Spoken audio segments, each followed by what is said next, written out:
1975년 1월 24일 독일 쾰른 오페라 하우스. 텅 빈 무대 위에 17살 소년 에릭 브란데스가 서 있습니다. 그날은 그 소년 인생에서 아마 가장 중요한 날이었을 거예요.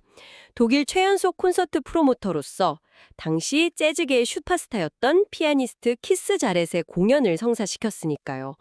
모든 게 완벽하게 흘러가고 있었죠. 바로 몇 시간 전까지는요. 네, 오늘 저희가 함께 살펴볼 자료들이 바로 그날 밤에 있었던 거의 재앙에 가까웠던 사건, 그리고 그 속에서 피어난 기적에 대한 기록입니다. 이게 단순히 그냥 한 전설적인 콘서트의 비하인드 스토리, 이게 아니더라고요. 그렇죠. 완벽한 조건이 아니라 오히려 그 최악의 제약 속에서 어떻게 인간의 창의력의 한계를 뛰어넘어서 폭발할 수 있는지, 그걸 아주 생생하게 보여주는 정말 강력한 사례죠. 네, 그래서 오늘 저희가 깊이 파고들 이야기는 바로 이겁니다. 매진된 콘서트, 세계적인 아티스트, 그리고 연주가 불가능한 피아노. 이 세 가지 요소가 만나서 어떻게 역사상 가장 많이 팔린 솔로 재즈 앨범이 탄생할 수 있었을까요? 그러니까요. 그날 오후 쾰른 오페라 하우스에서는 도대체 무슨 일이 있었던 건지 지금부터 한번 자세히 들여다보겠습니다. 자, 이야기의 시작은 에릭이 공연 몇 시간을 앞두고 그 키스 자렛과 그의 프로듀서 맨프레드를 무대로 안내했을 때로 거슬러 올라갑니다. 네. 에릭은 아주 자랑스럽게 무대 중앙에 놓인 그랜드 피아노를 가리켰죠. 그런데 키스 자렛이 피아노 의자에 앉아서 건반 몇 개를 딱 눌러보는 순간 분위기가 뭐랄까 순식간에 얼어붙었다고 합니다. 아, 그 침묵이 정말 자료에 묘사된 걸 보니까 상상만 해도 등골이 오싹하더라고요. 네네. 세계적인 거장이 아무 말도 없이 피아노만 쳐다보고 있는 그 상황. 그렇죠. 결국 프로듀서인 만프레드가 에릭에게 다가와서 조용하지만 아주 단호하게 한마디를 던졌다고 하죠. 에릭, 다른 피아노를 구하지 못하면 아, 오늘 밤 연주는 없다고. 네, 오늘 밤 키스는 연주할 수 없어요. 이게 17살 소년에게는 거의 사형 선고나 다름없었을 텐데요. 그렇죠. 에릭은 완전히 충격에 빠졌을 거예요. 왜냐하면 네, 오페라 하우스 측에 키스 자렛이 특별히 요청한 명품 피아노, 그 베젠도르파 200 임페리얼 모델을 준비해달라고 신신당부했고 당연히 그렇게 됐을 거라고 믿었잖아요. 맞아요.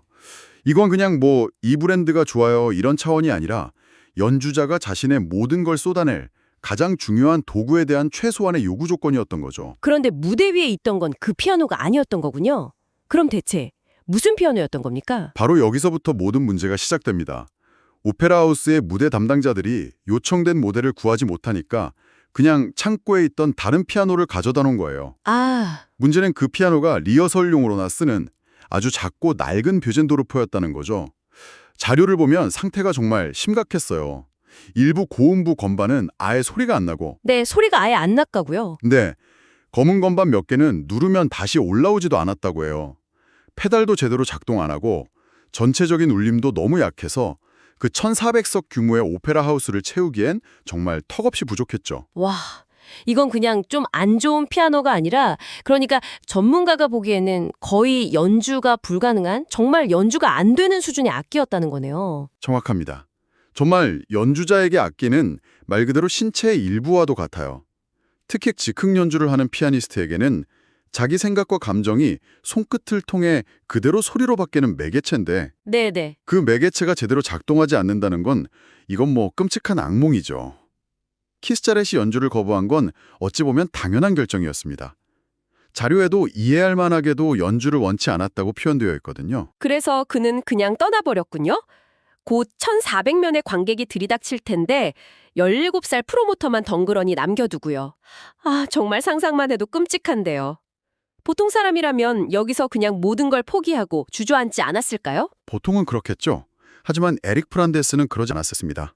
바로 이 절망의 순간에 이의 이야기가 전설이 될 수 있었던 첫 번째 전환점이 만들어집니다. 아, 그는 패닉에 빠져서 무너지는 대신 밖으로 나가버린 키스 자렛을 쫓아갔어요. 그리고 차에 앉아서 막 떠나려던 그를 붙잡고 애원하기 시작했죠. 밖에는 비까지 내리고 있었다고 하더군요.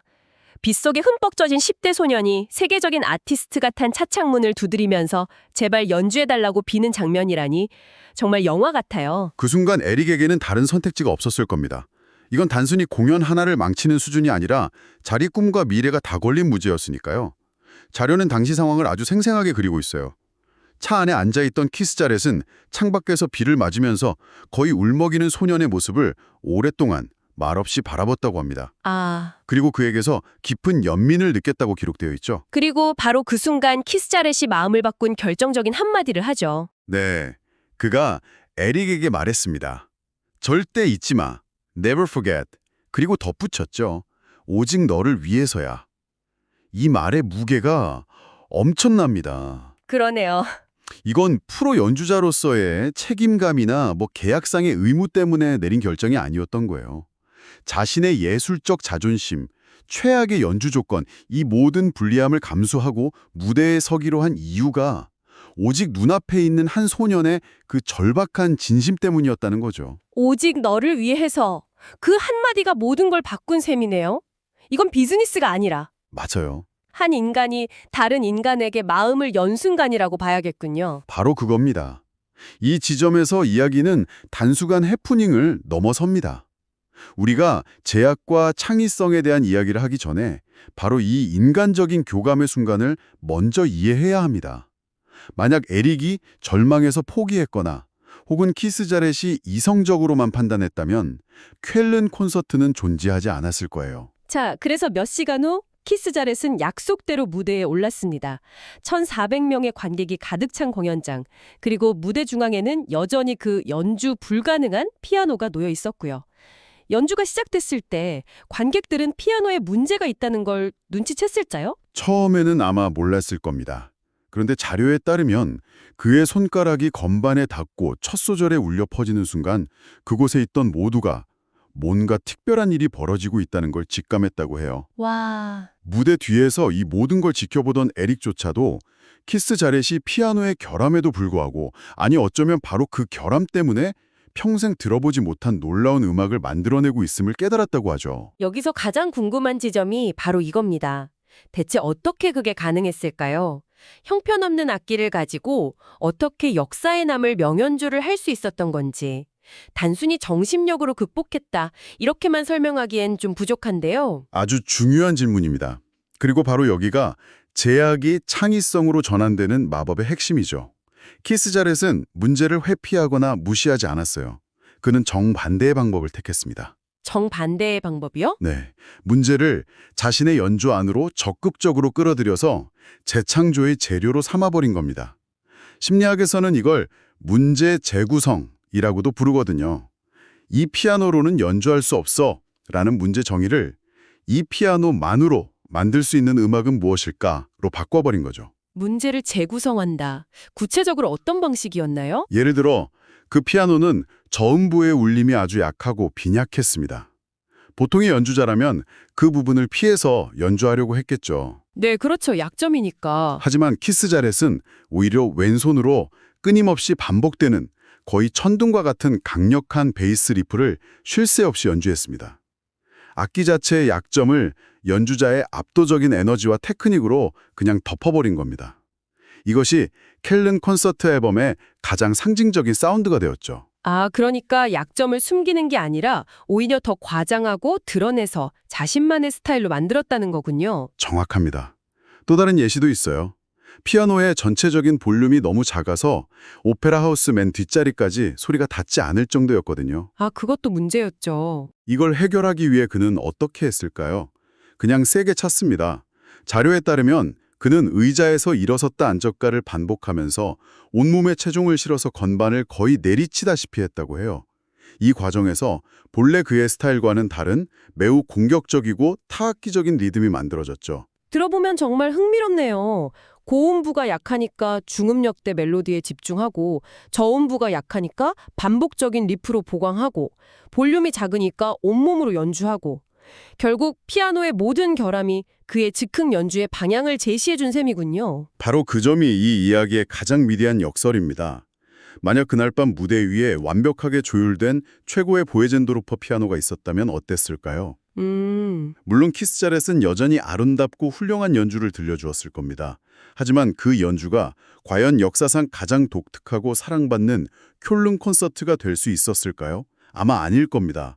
그를 전설로 만든 건 완벽한 피아노가 아니라 아이러니하게도 연주 불가능한 피아노였던 셈입니다. 자료의 한 구절이 떠오르네요.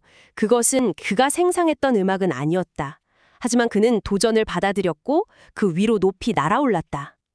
결국 최악의 조건이 그를 평소의 안전지대에서 끌어내서 완전히 새로운 경지로 밀어올린 거군요. 그렇죠. 이런 현상은 예술뿐만 아니라 과학이나 비즈니스에서도 종종 발견됩니다. 바람직한 어려움이라는 개념이 있거든요. 바람직한 어려움이요? 네, 너무 쉽지도 너무 불가능하지도 않은 적절한 수준의 어려움이나 제약이 오히려 우리의 집중력과 창의력을 최대치로 끌어올린다는 이론이죠. 쾰른의 망가진 피아노는 키스자렛에게 바로 그런 바람직한 어려움이었던 겁니다. 그 결과는 정말 놀랐습니다. 그날 밤의 즉흥 연주는 쾰른 콘서트라는 앨범으로 발매돼서 지금까지 350만 장 이상 팔렸다고 하죠. 역사상 가장 많이 팔린 솔로 재즈 앨범이자 피아노 솔로 앨범으로 기록됐고요.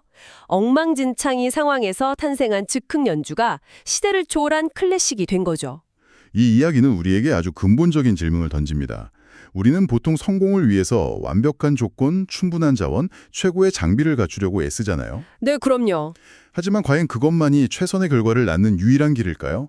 어쩌면 우리가 결함이나 문제라고 여기는 것들 속에 새로운 가능성의 씨앗이 숨겨져 있는 건 아닐까요? 오늘 저희는 키스 자렛의 쾰른 콘서트 이야기를 통해서 최악의 상황이 어떻게 최고의 결과로 이어질 수 있었는지 그 과정을 따라가 봤습니다. 잘못 배달된 피아노라는 우연, 취소 직전의 위기, 한 소년의 간절한 부탁, 그리고 한 천재 아티스트의 놀라운 창의력이 만나서 전설을 만들어냈죠. 네, 이 모든 과정은 우리 삶에도 시사하는 바가 큽니다. 우리는 종종 자신이 가진 것의 부족함에 대해 불평하거든요. 시간이 부족하다, 돈이 부족하다, 재능이 부족하다고요. 하지만 키스 자렛의 이야기는 그 부족함 자체가 강력한 창조의 동력이 될 수 있음을 보여줍니다. 이 이야기는 단순히 40여 년 전 독일의 한 공연장에서 있었던 일을 넘어서 지금 이 순간에 살아가는 우리에게도 적용될 수 있을 겁니다. 혹시 지금 당신의 삶을 가로막고 있는 연주 불가능한 피아노가 있나요? 그것이 남들보다 불리한 신체 조건일 수도 있고 부족한 경제적 자원일 수도 있고 혹은 갑자기 닥쳐온 예상치 못한 위기일 수도 있겠죠. 그렇다면 그 제약을 외면하거나 그것 때문에 좌절하는 대신 키스 자렛처럼 한번 정면으로 마주해보는 건 어떨까요? 그 결함과 한계를 당신의 일부로 끌어안고 그것을 이용해서 당신만이 만들 수 있는 독특한 멜로디를 연주해보는 겁니다. 어쩌면 당신 인생 최고의 연주는 완벽하게 준비된 무대가 아니라 바로 그 연주 불가능한 피아노 위에서 시작될지도 모릅니다.